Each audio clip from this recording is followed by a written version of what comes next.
यह एक पुरानी कहानी है जो सदियों से एक छोटी सी बस्ती के आसपास गूंजती है। कहते हैं जंगल के बीच एक शापित महल है जहां किसी की आत्मा एक बार चली जाए तो कभी वापस नहीं आती। मैं, रोहन और मेरे दोस्त कबीर, मीरा और आरव इस कहानी की सच्चाई जानने के लिए एक रात महल की तलाश में निकले। रात का समय था और जंगल में घना अंधेरा हर तरफ छाया हुआ था। केवल हमारी टॉर्च और चांद की हल्की सी रोशनी हमें रास्ता दिखा रही थी। मीरा ने कहा, मुझे लगता है कि यह गलत विचार है। लोग कहते हैं यह महल शापित है और वहां जाना मौत को बुलाना है। कबीर हंसा और बोला, डर मत मीरा, कहानियां केवल लोगों को डराने के लिए होती हैं। लेकिन जैसे जैसे हम आगे बढ़ते गए हवा और ठंडी होती गई। ऐसा लग रहा था जैसे जंगल खुद हमसे कह रहा हो, वापस चले जाओ। आखिरकार हम उस महल के पास पहुंच गए। महल पुराना था लेकिन उसकी बनावट अजीब थी। दीवारें टूटी हुई थीं, लेकिन ऐसा लग रहा था जैसे समय भी उन्हें पूरी तरह खत्म नहीं कर सका। दरवाजा बंद था लेकिन उसके नीचे से एक अजीब सी रोशनी बाहर आ रही थी। जैसे ही हमने गेट पर हाथ रखा वह खुद ही खुल गया। आरव बोला, क्या तुमने सुना? कोई आवाज थी। मैंने कहा, कोई आवाज नहीं थी, तुम बस ज्यादा सोच रहे हो। लेकिन हम सब जानते थे कुछ तो गलत था। अंदर का महल और भी ज्यादा भयावह था। हर तरफ जर्जर झूमर और जमीन पर बिखरे हुए पत्थरों के टुकड़े थे। दीवारों पर अजीब पेंटिंग्स बनी थीं, ऐसे चेहरे जो ऐसा लग रहा था जैसे हमें घूर रहे हों। हम सब एक बड़े हॉल में घुस गए।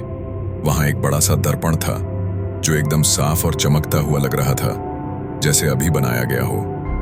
मीरा उस दर्पण के पास गई और देखा, लेकिन दर्पण में उसकी परछाई के अलावा एक और औरत थी। मीरा ने चीख कर कहा, मुझे लगता है मैंने कुछ देखा। कबीर बोला, बस दर्पण है, तुम्हारी कल्पना होगी। लेकिन जैसे ही हमने वापस दर्पण की तरफ देखा वह औरत हमें घूर रही थी। उसका चेहरा एकदम सफेद, आंखें लाल और बाल खुले हुए थे। तभी एक आवाज आई, तुम यहां नहीं आना चाहिए था। आवाज एक पुराने दरवाजे के पीछे से आ रही थी।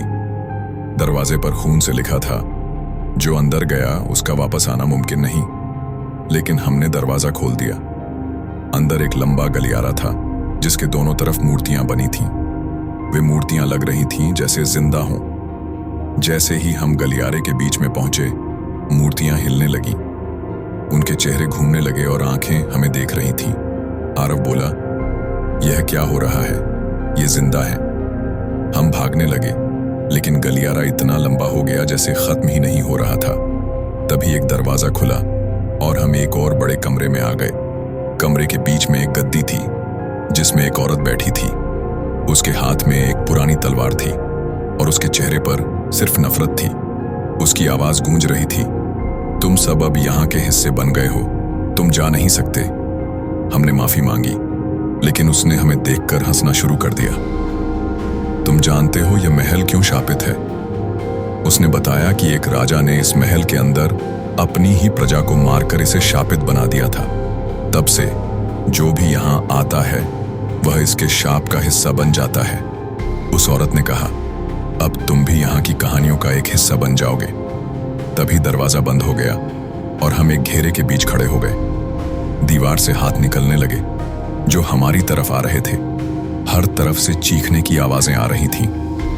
एक तीर पकड़ने का एहसास मुझे हुआ, लेकिन जब देखा वह मेरा ही हाथ नहीं था। मुझे सिर्फ इतना याद है कि हम सब एक एक करके अंधेरे में खो गए। एक कथा बनी और एक रात छोड़ा। अगले दिन लोगों ने हमें महल के बाहर बेहोश पड़ा पाया, लेकिन हमारे चेहरे से जिंदगी गायब थी। महल अब भी वैसा ही है और कहानी वही कहती है, जो अंदर गया उसकी आत्मा वापस नहीं आई।